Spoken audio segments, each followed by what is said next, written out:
अगर तुम भी उन्हीं बच्चों में से हो जो सोच रहे थे कि जिस दिन से डेट शीट आएगी ना बस उसी दिन से हम लोग पढ़ना शुरू करेंगे, तो सही समय आ चुका है, क्योंकि आप लोगों की डेट शीट रिलीज हो चुकी है for class 10th as well as class 12th, और अक्टूबर भी हमारा स्टार्ट हो गया है।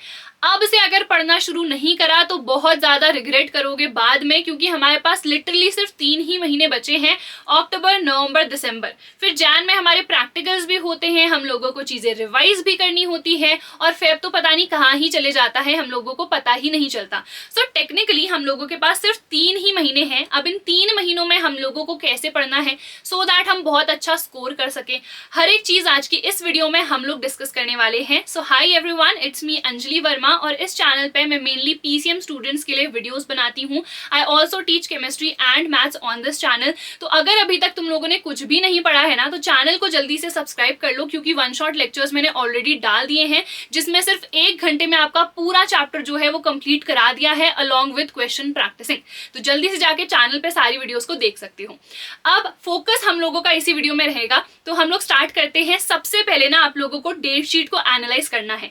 आप चाहे किसी भी स्ट्रीम के स्टूडेंट हो, पीसीएम, पीसीबी, ह्यूमैनिटीज, कॉमर्स, सबसे पहले ना डेट शीट को एनालाइज करो कि हमारा कौन सा एग्जाम किस दिन है, पहला एग्जाम कौन सा है, तो उससे कितने दिन पहले तक मुझे बाकी सारे सब्जेक्ट्स कर लेने हैं, सो दैट एटलीस्ट मैं 3-4 दिन उस पर्टिकुलर सब्जेक्ट को दूं। ठीक है, फिर कौन से सब्जेक्ट में कितना गैप है, और क्या वो ऐसा सब्जेक्ट है जो बहुत डिफिकल्ट है, तो अगर उसमें कम गैप है तो मुझे ऑब्वियसली पहले से बहुत अच्छे से पढ़े रखना होगा, है ना। और अगर कोई ऐसा सब्जेक्ट है जो बहुत इजी है बट उसमें बहुत सारे गैप हैं, तो मे बी मैं उस टाइम पे किसी और सब्जेक्ट को भी साथ के साथ कर सकती हूँ। ठीक है, तो ये सारी चीजें ना आपको एनालाइज करनी है। तो सबसे पहले अगर अभी तक डेट शीट नहीं देखी है तो जाओ और अपनी डेट शीट को देखो, एनालाइज करो। ठीक है, उसके बाद आप लोगों को देखना है कि आपके प्रैक्टिकल एग्जाम्स कब हैं, असाइनमेंट वगैरह कब बनाने हैं, कोई इंटरनल असेसमेंट अगर होना है तो वो कब होना है, प्री बोर्ड्स कब है। ये सारी चीजें भी आपको पहले से देख के रखनी है, क्योंकि आई नो हमारे जैसे अभी हाफ ईयरलीज हुए, वहां पर भी हमारा थोड़ा सा टाइम वेस्ट तो हो ही जाता है। जब प्री बोर्ड्स होंगे तो वहां भी टाइम वेस्ट होता है, क्योंकि कुछ ऐसे टॉपिक्स होते हैं जो हम लोग उतना डीपली फिर नहीं पढ़ पाते हैं। फिर हम बस ये सोचते हैं कि यार प्री बोर्ड्स में ठीक ठाक नंबर आ जाए, हो गया। बट ऑब्वियसली हम लोगों को हर एक चीज को डिटेल में ही पढ़ना है फॉर बोर्ड्स, बट वो प्री बोर्ड्स और जो हमारे हाफ ईयरलीज होते हैं उनकी वजह से कहीं ना कहीं हैम्पर हो जाता है। तो ये भी देखो कि आपके प्री बोर्ड्स कब है, प्रैक्टिकल्स कब है, कोई इंटरनल टेस्ट है तो वो कब है, क्योंकि उस टाइम पे आपको उसी पे फोकस करना पड़ेगा। जो भी चीजें आप अभी पढ़ रहे हो फिर आप वो नहीं कर पाओगे, है ना। तो इसीलिए ये दोनों चीजों को सबसे पहले जाके एनालाइज कर लो कि हमारे प्रैक्टिकल्स कब है, प्री बोर्ड्स कब है, और अगर डेट शीट एनालाइज कर रहे हो तो कौन सा एग्जाम किस दिन को है। ठीक है, अब उसके बाद आप लोगों को सबसे पहले अपनी बुक्स को रख लेना है। ठीक है, कौन कौन सी बुक्स आपके पास होनी ही चाहिए, बिल्कुल मैंडेटरी है। सबसे पहले हमारी एनसीईआरटी का हर एक टॉपिक आपको करना है। बट क्या सिर्फ एनसीईआरटी इनफ है? So I don't think so, because आपके बहुत सारे डिफरेंट टाइप के क्वेश्चंस आ रहे हैं। As you guys would have already seen, हमारे कॉम्पिटेंसी बेस्ड क्वेश्चंस है, असर्शन रीजन है, केस स्टडी है, एमसीक्यूज है, हर टाइप के क्वेश्चन आ रहे हैं, और जो कि हमको एनसीईआरटी में तो मिलेंगे नहीं। तो उसके लिए आप लोग प्रीवियस ईयर क्वेश्चन पेपर्स और सैंपल क्वेश्चन पेपर्स को देखो कुछ पीवाईक्यूज में आपको इस टाइप के क्वेश्चंस मिल जाएंगे, बट बहुत पुराने पीवाईक्यूज में जाओगे तो ये पैटर्न पहले नहीं था, इसीलिए it becomes very very important that you practice a lot of sample question papers. ठीक है, तो पीवाईक्यूज से मोस्ट इंपॉर्टेंट टॉपिक्स वगैरह तो पता चल ही जाएंगे, तो पीवाईक्यूज भी करने हैं। बट लेटेस्ट पैटर्न के अकॉर्डिंग अगर हमें क्वेश्चन चाहिए हैं तो वो सिर्फ सैंपल पेपर्स में ही मिलेंगे। तो या तो सैंपल पेपर्स ले सकते हो या फिर एक क्वेश्चन बैंक ले सकते हो, डिपेंड्स अपॉन यू। ठीक है, जो भी बुक सस्ती लग रही है या ठीक लग रही है वो आप लोग अपने अकॉर्डिंग देख सकते हो, बट एटलीस्ट दोनों में से एक चीज होनी ही चाहिए। अब हम लोगों के पास सिर्फ और सिर्फ 3 ही महीने हैं, तो 3 महीने को हमें कैसे डिवाइड करना है सो दैट सिलेबस भी हमारा कंप्लीट हो जाए, रिविजन भी हो जाए, क्वेश्चंस भी प्रैक्टिस हो जाए। तो सबसे पहले तो आपको जो स्टार्टिंग के हमारे 45 डेज हैं उसमें क्या करना है, उसमें हमारा फोकस होना चाहिए सिलेबस कंप्लीशन में। सिलेबस हम लोग कैसे कंप्लीट करें, तो this is not the time कि आप लोग 10-10 घंटे के लेक्चर देख रहे हो एक पर्टिकुलर चैप्टर के लिए, नहीं, सिर्फ 1 से 2 या 3 घंटे मैक्सिमम अगर कोई चैप्टर कंप्लीट हो रहा है तो वही वन शॉट आपको देखने हैं। इसीलिए मैंने 1 घंटे वाले ही वन शॉट डाल रखे हैं, जो कि आप लोग चैनल पे जाके देख सकते हो। ठीक है, वन शॉट लेक्चर आपको सबसे पहले देखना है, फिर खुद के हैंड रिटन नोट्स बनाने हैं। अगर बहुत ज्यादा डिटेल में नहीं बना पा रहे हो दैट इज कंप्लीटली ओके। मैंने अपने खुद के hand written notes free of cost Telegram पे प्रोवाइड कर रखे हैं, link is in the description. आप लोग जाके टेलीग्राम ज्वाइन कर लो, वहां पर से फ्री हैंड रिटन नोट्स की पीडीएफ को डाउनलोड कर लो। ठीक है, फिर भी अगर आप लोग खुद के शॉर्ट हैंड रिटन नोट्स बना पाओ ना, जिसमें एटलीस्ट 1 से 2 पन्नों में आपका जो चैप्टर है वो कंप्लीट हो जाए, आई विल सजेस्ट कि बनाओ, क्योंकि लास्ट मोमेंट पे खुद के नोट्स ना बहुत काम आते हैं। ठीक है, अगर नहीं बना पा रहे हो कोई बात नहीं, मेरे नोट्स से पढ़ लो। ठीक है, तो आपको सबसे पहले ये करना है। उसके बाद आपको एनसीईआरटी भी खोलनी है एक बार। ठीक है, पूरा डिटेल में लाइन बाय लाइन पढ़ने का अभी टाइम है ही नहीं, समय है ही नहीं, तो इसीलिए आपको ऊपर ऊपर से देखने हैं हर एक टॉपिक कि हाँ भैया जितने टॉपिक यहाँ पे लिखे हैं क्या वो सारे टॉपिक मैंने कर लिए या नहीं कर लिए। अगर कोई टॉपिक डिफिकल्ट लग रहा है, आपको लग रहा है यार ये तो नहीं हो पाएगा, उसको अभी छोड़ दो, बट उसको मार्क कर लो एनसीईआरटी में कि ये टॉपिक अभी मैंने नहीं करा है, तो लास्ट मोमेंट पे आप लोग उसको वापस से फिर कर सकते हो। ठीक है, कुछ क्वेश्चंस को भी डेफिनेटली प्रैक्टिस करो। अब आप लोग एनसीईआरटी से भी क्वेश्चंस को कर सकते हो या क्वेश्चन बैंक से भी कर सकते हो, पीवाईक्यू से भी कर सकते हो, आपकी मर्जी है। बट जब भी आप लोग चैप्टर कर रहे हो ना, एटलीस्ट थोड़े बहुत क्वेश्चंस तो प्रैक्टिस करो, क्योंकि लास्ट में क्या होता है ना, हम लोगों ने क्वेश्चंस तो प्रैक्टिस करे नहीं, सिर्फ चैप्टर हम लोगों ने पढ़ लिया, तो क्वेश्चंस हमसे बनते ही नहीं है। इसीलिए नहीं बनते हैं क्योंकि एक भी क्वेश्चन तो प्रैक्टिस ही नहीं करा। तो एटलीस्ट यार थोड़े थोड़े क्वेश्चंस तो हर चैप्टर के पूरे कर ही लो। ठीक है, उसके बाद आपको क्या करना है नेक्स्ट 30 डेज में, वो अब मैं आप लोगों को बता देती हूँ। तो यहाँ पे हम लोगों का मेन फोकस होना चाहिए रिविजन पे। सिलेबस तो हम लोगों का कंप्लीट हो गया, अब जितना भी हमने पढ़ा था उसको वापस से रिवाइज करना है। रिविजन कैसे करना है, तो अगर आपने खुद के हैंड रिटन नोट्स बनाए थे तो उससे रिवाइज करना है, अदरवाइज मेरे हैंड रिटन नोट से रिवाइज करो हर एक चैप्टर को। ठीक है, उसके बाद आप लोगों को क्वेश्चंस को यहाँ पे प्रैक्टिस करना है। यहाँ पे आपका मेन फोकस होना चाहिए, जैसे कि मान लो जब चैप्टर कर रहे थे तब तो हमने सिर्फ 10 से 20 क्वेश्चंस लगाए, बट यहाँ पे आपको भर भर के क्वेश्चंस को प्रैक्टिस करना है। और क्वेश्चंस आप लोग क्वेश्चन बैंक से भी ले सकते हो, पीवाईक्यू से भी ले सकते हो, या आपके पास सैंपल क्वेश्चन पेपर्स की बुक है तो उससे भी ले सकते हो। तो 30 दिन आपको फिर ये करना है। उसके बाद हमारे पास 15 दिन और बचते हैं, तो यहाँ पे हम लोगों को क्या करना है, यहाँ पे हम लोगों को वापस से चीजें रिवाइज करनी है, जो भी छूट गया था या कोई भी डिफिकल्ट टॉपिक जो हमने पहले छोड़ा था उसको यहाँ पे हमें रिवाइज करना है। उसके बाद हमें भर भर के यहाँ पे सैंपल क्वेश्चन पेपर्स को प्रैक्टिस करना है, क्योंकि जितने ज्यादा हम लोग सैंपल पेपर्स प्रैक्टिस करेंगे ना, उतना ही हम लोगों की आदत बन जाएगी पेपर्स को सॉल्व करने की। बहुत सारे बच्चे ऐसा कहते हैं कि हम लोगों का तो पेपर ही छूट जाता है। क्यों छूट जाता है, क्योंकि आप लोगों ने कभी प्रैक्टिस ही नहीं करी कि कैसे हमें स्पीड मेंटेन करनी है सो दैट 3 घंटे में हमारा पेपर हो जाए। और 3 घंटे में नहीं, एक्चुअली 2 घंटे 45 मिनट्स में। क्यों, क्योंकि बाकी के जो 15 मिनट है उसमें रिवीजन भी तो करना है ना, हर एक चीज देखनी है कि भैया कुछ गलत तो नहीं हो गया, कोई कैलकुलेशन मिस्टेक तो नहीं कर दी, कहीं पे यूनिट लिखना भूल तो नहीं गए, तो ये सब कुछ हमें वापस से एनालाइज भी तो करना है ना। इसीलिए हमें 2 घंटे 45 मिनट में तो अपना पूरा जो पेपर है वो कंप्लीट कर ही देना है। और कैसे हो पाएगा, जब बार बार प्रैक्टिस करोगे। अब सबसे पहले तो यार ये डिसाइड कर लो कि आप एक मॉर्निंग पर्सन हो या फिर नाइट पर्सन हो, और दोनों में से एक तो बनना ही बनना है। अगर तुम ये सोचोगे ना कि दिन में पढ़ के मेरा तो काम हो जाएगा, सुबह भी लेट उठ रहे हैं, रात को भी जल्दी सो जा रहे हैं, बस दिन में पढ़ रहे हैं हो जाएगा, तो बिलीव मी ऐसा नहीं होता है। किसी भी टॉपर से पूछ लो, या तो वो सुबह जल्दी उठ के पढ़ते हैं या फिर वो लेट नाइट पढ़ते हैं। मैं तो एक नाइट पर्सन थी, तो मुझे तुम लोग 4, 5, 6 बजे तक जगा दो, ठीक है, सुबह के, रात से मैं जगी रहूंगी और पढ़ती रहूंगी, बट मैं सुबह कभी भी जल्दी नहीं उठ सकती। अभी भी मैं जल्दी नहीं उठ सकती हूँ, तो मेरा वही रूटीन बना हुआ है। ठीक है, तो पहले तो डिसाइड कर लो कि कब उठना है और कब सोना है, क्योंकि it is very very important.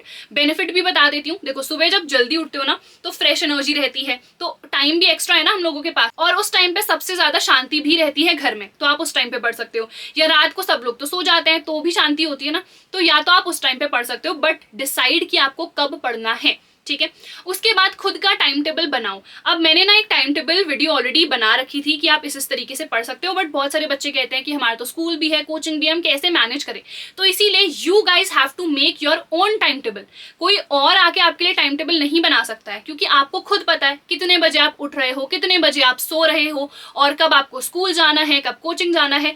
You guys know your self very well, है ना। मैं नहीं जानती हूँ कि तुम लोग का क्या टाइम टेबल है, कब उठ रहे हो, कब सो रहे हो, कब पढ़ना है, कब क्या करना है। तो इसीलिए खुद का टाइम टेबल ना हमेशा खुद ही बनाओ कि मुझे इतने बजे उठना है, इतने बजे मुझे सोना है, इतने घंटे की मुझे नींद लेनी ही लेनी है।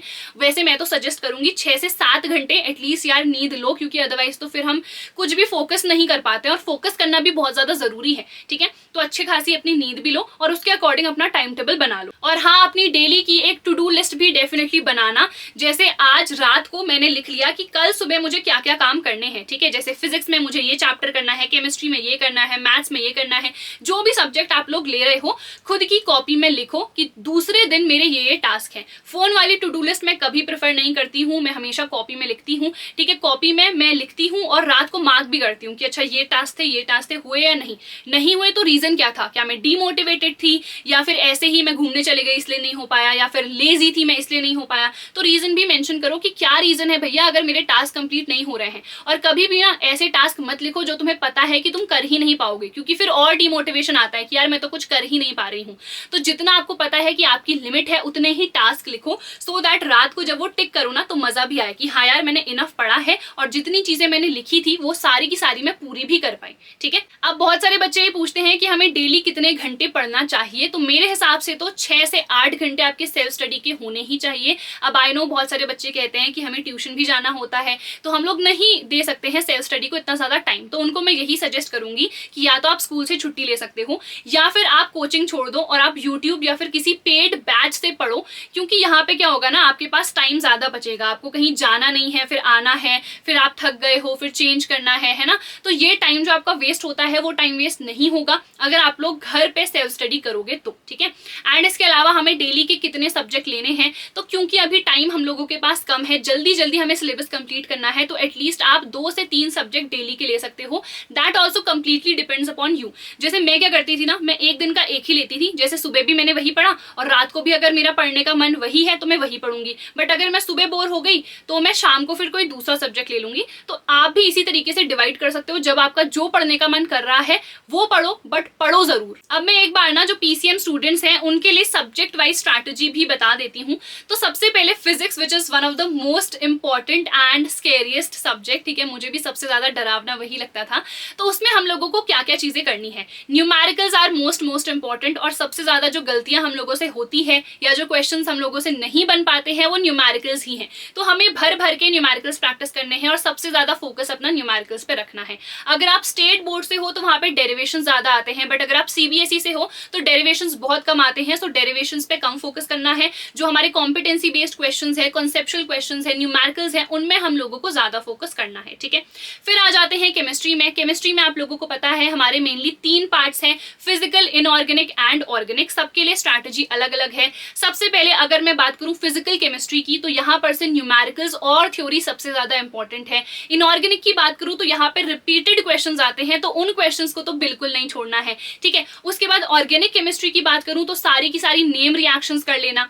नेम रिएक्शंस जैसे ही हमारी हो गई तो आपको उसके बाद कन्वर्जन्स प्रैक्टिस करने हैं कि इस कंपाउंड को इसमें कन्वर्ट करना है, तो कैसे हम 2 से 3 स्टेप में कन्वर्ट कर सकते हैं। तो ये कन्वर्जन्स जितने ज्यादा प्रैक्टिस करोगे उतना आपके लिए बेनिफिट होगा, ठीक है। इसके अलावा यहाँ पे electron releasing groups, electron withdrawing groups, जब ये किसी के साथ जुड़ जाते हैं तो क्या इफेक्ट पड़ता है, बॉइलिंग पॉइंट कब बढ़ता है, एसिडिक कैरेक्टर कब बढ़ता है, ये बेसिक से जो हमारे रीजन बेस्ड क्वेश्चंस होते हैं केमिस्ट्री में, स्पेशली ऑर्गेनिक केमिस्ट्री में बहुत ज्यादा आते हैं। फिर हम लोग अगर बात करें मैथ्स की, तो बहुत सारे बच्चे सोचते हैं कि सिर्फ एनसीईआरटी कर लेते हैं हो जाएगा, बट आप लोग प्रीवियस ईयर क्वेश्चन पेपर जो लेटेस्ट वाले हैं उनको चेक करो।